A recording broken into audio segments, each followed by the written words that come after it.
There she is, Sedge Meadow Tipi. Let me acquaint you with Sedge Meadow Tipi. Many of you are new. This has been being done since November of 2007?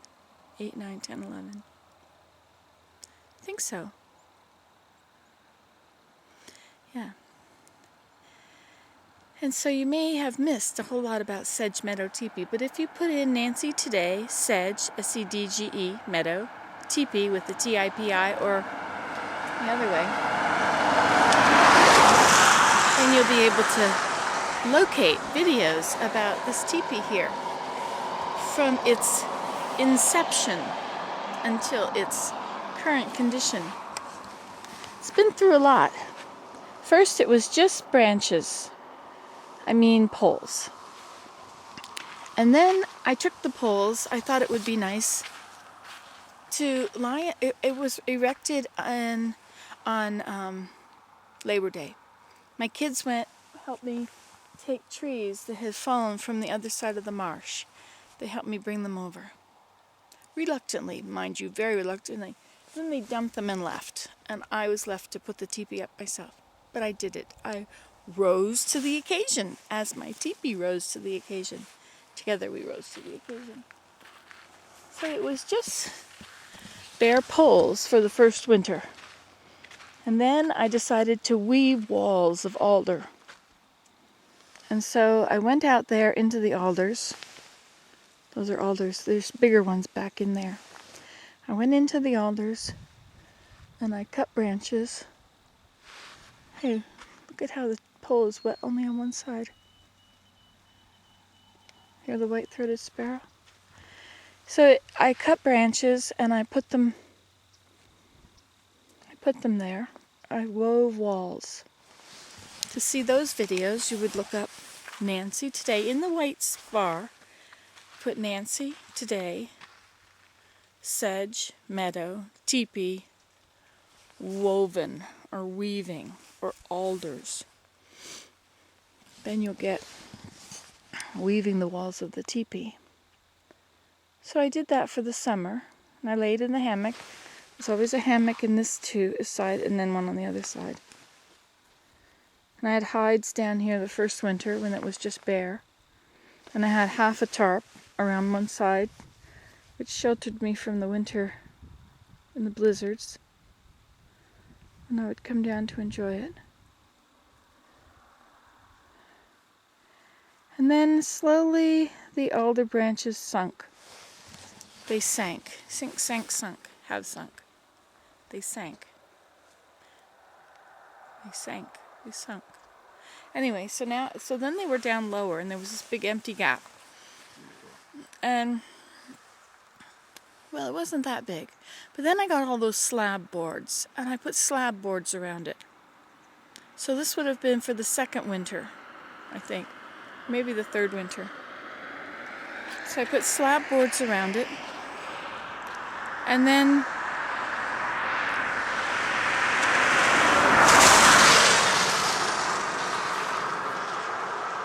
they stayed up for the winter. But then they began to press too hard on the walls, and they were too heavy for what it could handle. And so it started to break all my alder branches. So I took all the slab boards off, and they became the floor of the teepee. And also, I put a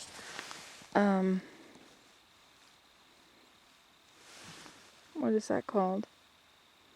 It was sort of a shade thing. It looks like it's falling down now. Everything falls down. You spend a lot of time doing something and it'll all fall apart. Anyway, that's life. So I made that thing, and then I piled the boards up at the base of that.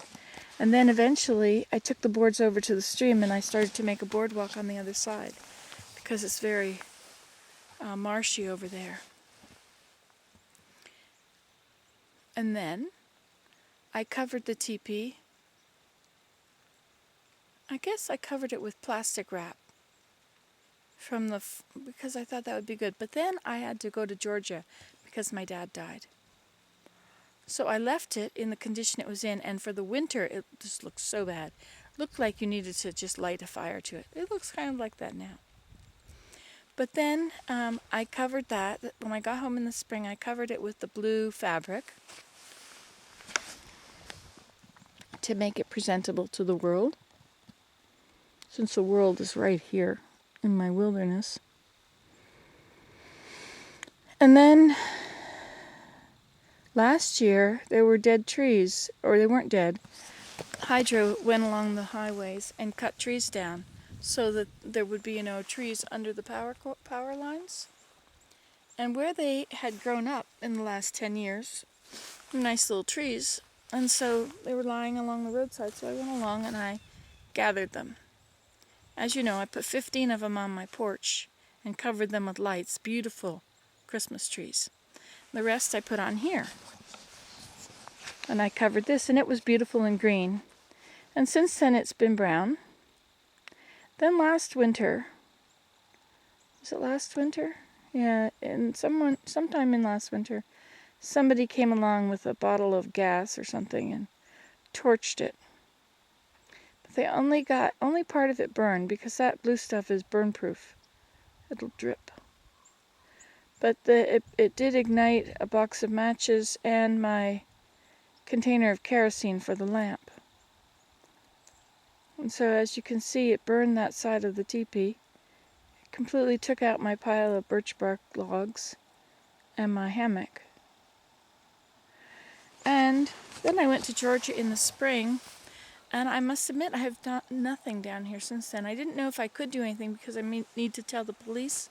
So I finally reported it, like 6 months later. Because I'm like that with my ADHD. And so this is the state of it now, and it's not really fun to come down here and see my hammock is now missing, of course, because it burned, and the poles that held it are very well charred. And also somewhat burned. But to create privacy, Willow and I planted tamarack trees so that we have privacy from all this traffic. You may ask, when I have all this wilderness, why would I put a teepee here? Why would I put a teepee right here alongside the road? And the reason is because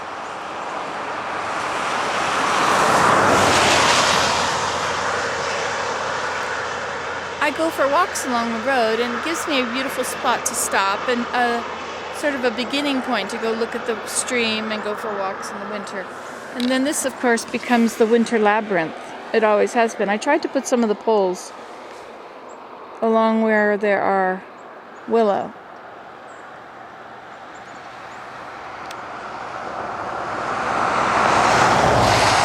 It's the Sally garden, which means Sally is the word for willow.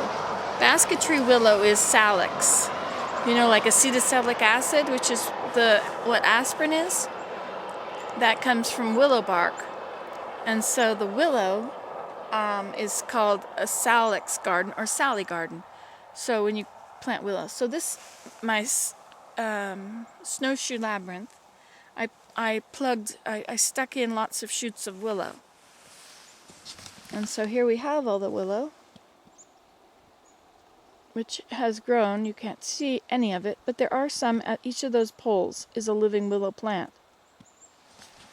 I ran out of poles before I ran out of plants. Okay, so now that you know the history of Sedge Meadow Teepee, and the sign here which says Sedge Meadow Nature Observatory. So shall we go in and have a look? Let's see how long. You got a dot on your eye? Look at that, you do, right in the middle.